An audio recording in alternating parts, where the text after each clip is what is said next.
नमस्कार दोस्तों, मेरा नाम कपिल सिक्का है और आप सबका स्वागत है study I Q education platform पे। आज हम शुरू करने जा रहे हैं set B Indian economy current affairs MCQ series का। तो जैसे कि कल हमने 10 क्वेश्चंस किए थे, मैंने आपसे रोज प्रॉमिस किया है कि मैं 10 क्वेश्चन डेली बेसिस पे आपके लिए लेके आऊंगा। तो चलिए शुरू करते हैं सेट बी को।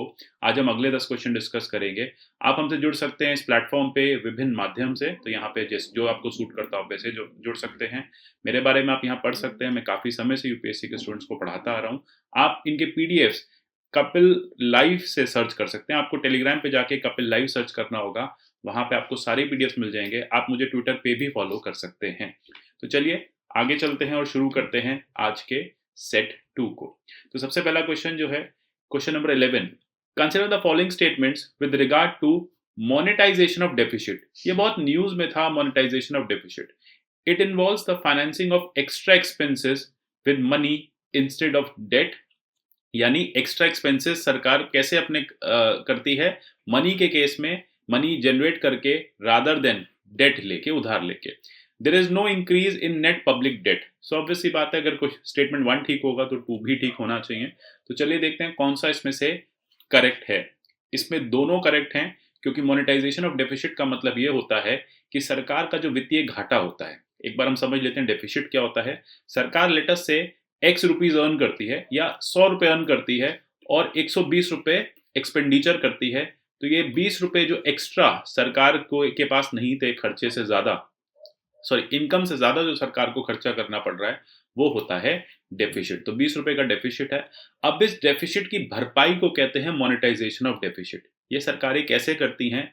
अभी देखो, इसको गवर्नमेंट नोट प्रिंट करके कर सकती है, इसे गवर्नमेंट डेट लेके कर सकती है।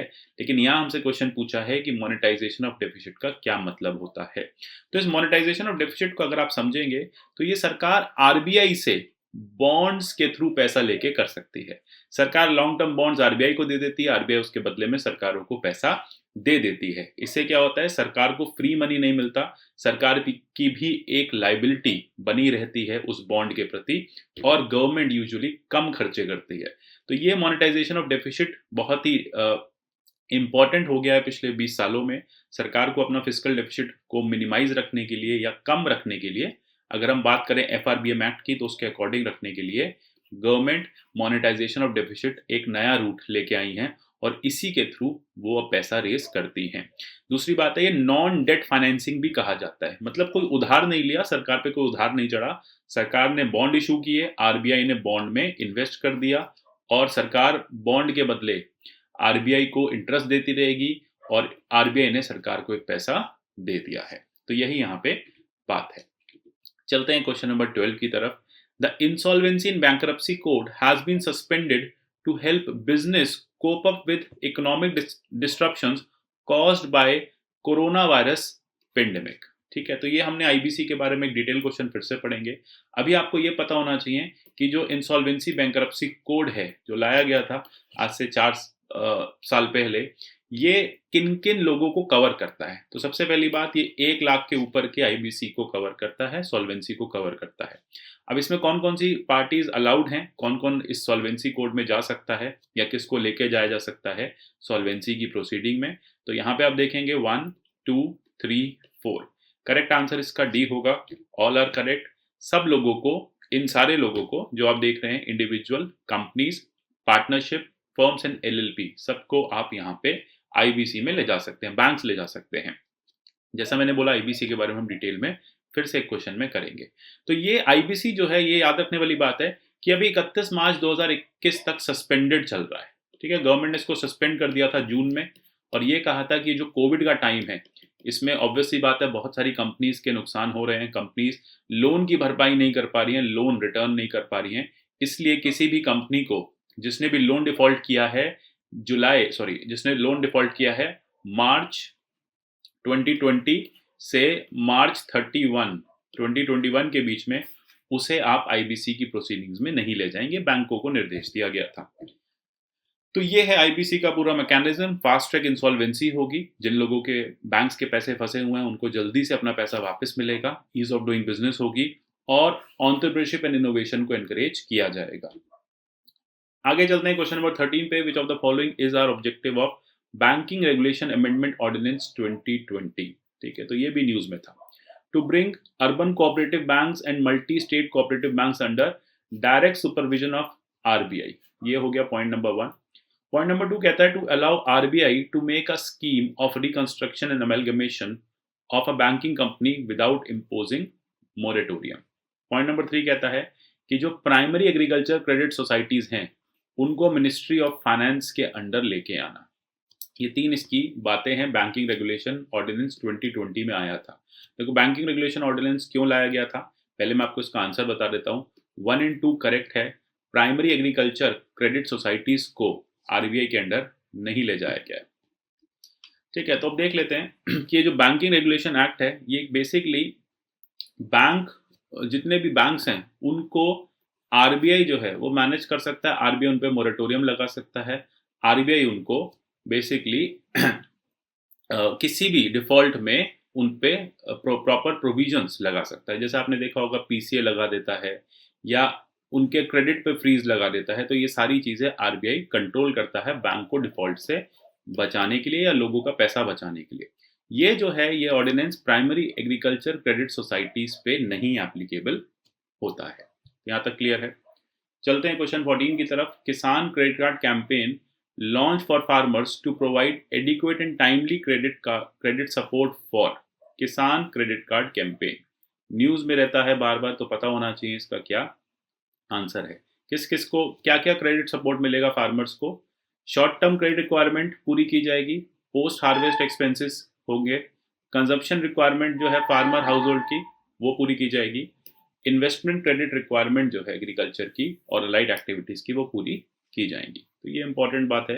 तो जल्दी से बताओ इसका करेक्ट आंसर क्या होगा। देखो किसान क्रेडिट कार्ड जैसा कि हमें पता है किसान को इजी क्रेडिट के लिए दिया गया है।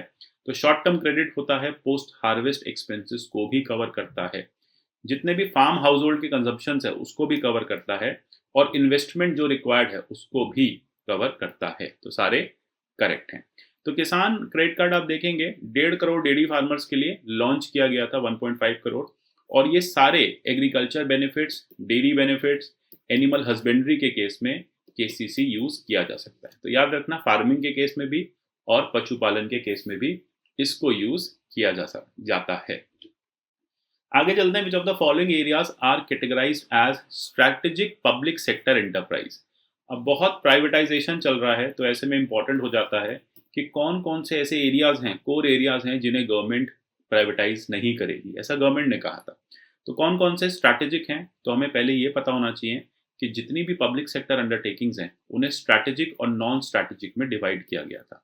तो अब इसमें से देखते हैं स्ट्रैटेजिक कौन सा है और स्ट्रैटेजिक कौन सा नहीं है। Arms and ammunition, atomic energy, railway transport, production of electricity, इन चारों में से 1, 2 और 3 करेक्ट है। प्रोडक्शन ऑफ इलेक्ट्रिसिटी जो है वो स्ट्रैटेजिक नहीं है, ठीक है, वो प्राइवेट प्लेयर्स भी उसमें इनकॉर्पोरेट कर सकते हैं। तो यहाँ आप देख रहे हैं आत्मनिर्भर भारत पैकेज के चलते जितनी भी पब्लिक सेक्टर एंटरप्राइजेज हैं उनको डी इन्वेस्ट किया जा रहा है ना, स्ट्रैटेजिक सेल की जा रही है, गवर्नमेंट उनको प्राइवेटाइज कर रही है। तो इसमें कुछ ऐसे इंडस्ट्रीज हैं जिनको नहीं किया जाएगा, कुछ सेक्टर्स को नहीं किया जाएगा जो कि स्ट्रैटेजिक सेक्टर्स हैं। अब वो स्ट्रैटेजिक सेक्टर्स कौन कौन से हैं ये हमारे लिए इंपॉर्टेंट हो जाता है, क्योंकि नॉन स्ट्रैटेजिक तो उसके अलावा सब हो जाएंगे। आर्म्स एम्यूनिशन, ठीक है, डिफेंस इक्विपमेंट वाले, डिफेंस एयरक्राफ्ट वॉरशिप वाले, ये सब स्ट्रैटेजिक हैं। एटॉमिक एनर्जी और न्यूक्लियर पावर प्लांट्स जो हैं वो स्ट्रैटेजिक हैं। रेलवे ट्रांसपोर्ट जो है वो स्ट्रैटेजिक है। तो यहाँ से चीज़ें अब आपकी क्लियर हो गई हैं। तो 3 स्ट्रैटेजिक हैं, बाकी जो आएंगे वो नॉन स्ट्रैटेजिक में आ जाएंगे। अच्छा, ये नई स्कीम आई थी, which of the following vendors are eligible for PM street vendor Atmanirbhar Nidhi scheme, इसे पीएम स्वनिधि के नाम से भी जानते हैं। तो barber shops, paan shops, street food vendors, goods and service related to textiles and apparel, ठीक है, जो गुड्स और सर्विसेज प्रोवाइड करते हैं अपैरल इंडस्ट्री को, वो लोग भी इसमें इंक्लूडेड हैं या नहीं है। स्वनिधि को लेके देखो बैंक्स भी बोल रहे हैं कि जो स्वनिधि में कोविड में लोन दिया गया था वो लोन वापस नहीं आ रहा है। तो देख लेते हैं। ये सबसे पहली बात है कि आत्मनिर्भर भारत पैकेज में पीएम स्वनिधि लॉन्च किया गया था।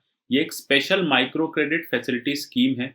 ये अफोर्डेबल लोन्स दे रही है स्ट्रीट वेंडर्स को, जिनके काम धंधे ठप हो गए थे, बिजनेस बंद हो गए थे, ठीक है, स्ट्रीट वेंडर्स का काम बंद हो गया था।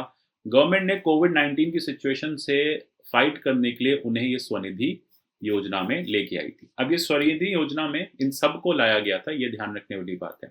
तो इसमें देखो यूपीएससी आपसे क्या क्वेश्चन पूछ सकता है कि कौन सी मिनिस्ट्री इसको चला रही है। तो याद रखना पीएम स्वनिधि जो है ministry of housing and urban affairs चलाती है, ठीक है। तो इसके लिए अभी रिसेंटली एसबीआई ने कंप्लेंट क्या एक कंसर्न भी दिया था कि जो पैसा हमने स्वनिधि में दिया था वो वापस नहीं आ रहा। जो लोन्स दिए थे स्ट्रीट वेंडर्स को, वो स्ट्रीट वेंडर्स मिल नहीं रहे, हमें पता नहीं कहाँ चले गए। ऑब्वियसली बात है, सब लोग अपने गांव चले गए। तो छोटे छोटे अमाउंट्स यहाँ पे दिए गए थे।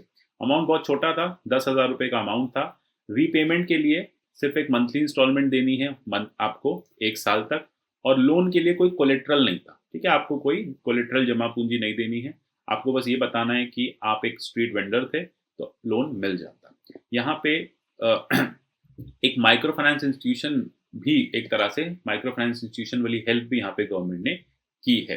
दूसरी बात है कि अगर कोई लोन जल्दी लौटा देता है तो कोई उस पर रीपेमेंट का पेनल्टी नहीं लगेगा। और ये पेरी अर्बन और रूरल एरियाज के लिए भी स्टार्ट किया गया था।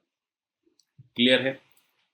चलते हैं क्वेश्चन 17 पे। In the context of social stock exchanges which of the following statement is incorrect. इसमें कौन सा इनकरेक्ट है? सोशल स्टॉक एक्सचेंज, तो ये पहली बात है, इलेक्ट्रॉनिक फंड रेजिंग प्लेटफॉर्म है। देखो स्टॉक एक्सचेंज आजकल सारे ही इलेक्ट्रॉनिक फंड रेजिंग प्लेटफॉर्म है, आपको गलत बताना है इसमें से कौन सा है। बैंक, एनबीएफसी और बाकी इन्वेस्टर्स भी यहाँ से पैसा रेस कर सकते हैं। तो थोड़ा सा मैं समझा देता हूँ कि स्टॉक एक्सचेंज होता क्या है, पर्पस क्या है। देखो स्टॉक एक्सचेंज एक ऐसा एक्सचेंज होता है जिसमें कंपनी अपने स्टॉक्स को लिस्ट करती है और बायर उसको परचेज करता है। मतलब आप स्टॉक एक्सचेंज के जरिए किसी भी कंपनी में इन्वेस्टर बन सकते हैं, किसी भी कंपनी में शेयर होल्डर बन सकते हैं। ये स्टॉक एक्सचेंजेस सेबी चलाती है पूरी कंट्री में।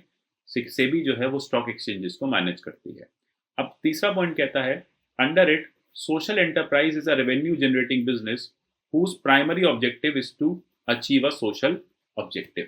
ये एक डेफिनेशन भी पूछा जा सकता है कि सोशल एंटरप्राइज की क्या डेफिनेशन है, ठीक है। तो ये याद रखना कि सोशल एंटरप्राइज एक ऐसा बिजनेस होता है जो प्रॉफिट भी करता है। ऐसा नहीं कि सोशल एंटरप्राइज है तो प्रॉफिट नहीं करेगा, प्रॉफिट करेगा तभी एंटरप्राइज चलेगा।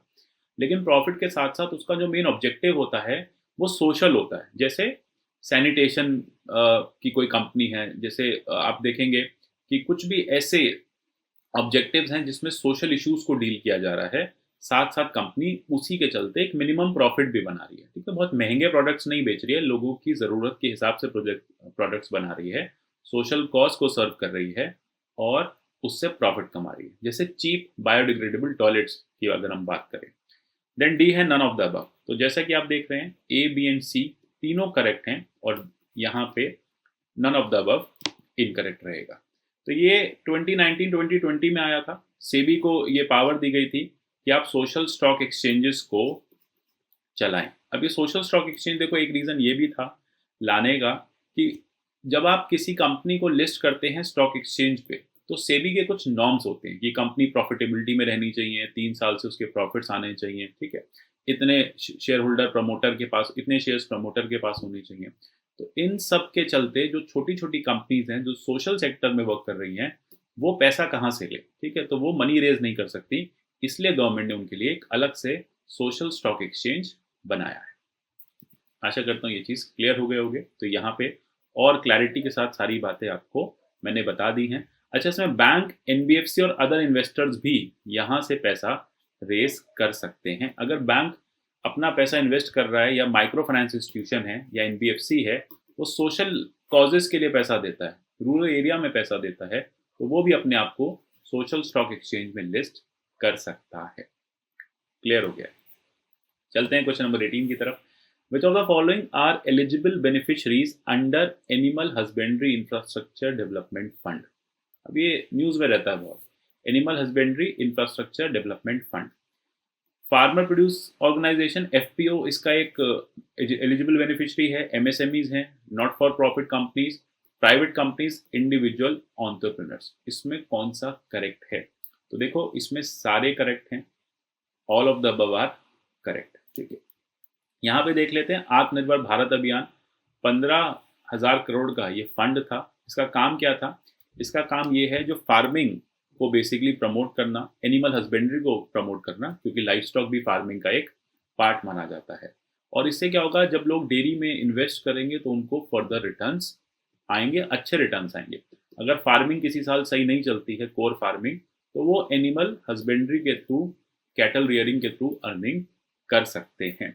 इसमें जो लोग इस तरह के प्लांट्स लगाएंगे उनको इंसेंटिव मिलेगा, और गवर्नमेंट जो है वो उनके लोन में सबवेंशन भी देगी। ठीक है, तो याद रखने वाली बात है कि cabinet committee on economic affairs ने ये फंड स्टैब्लिश किया है। अब ये कौन सी मिनिस्ट्री है ये भी इंपॉर्टेंट हो जाता है, याद रखना मिनिस्ट्री ऑफ फाइनेंस है। अब यूजुअली एनिमल हस्बेंड्री आएगा तो हम एग्रीकल्चर मिनिस्ट्री मार्क करके आ जाएंगे, ये मिनिस्ट्री ऑफ फाइनेंस के अंडर है।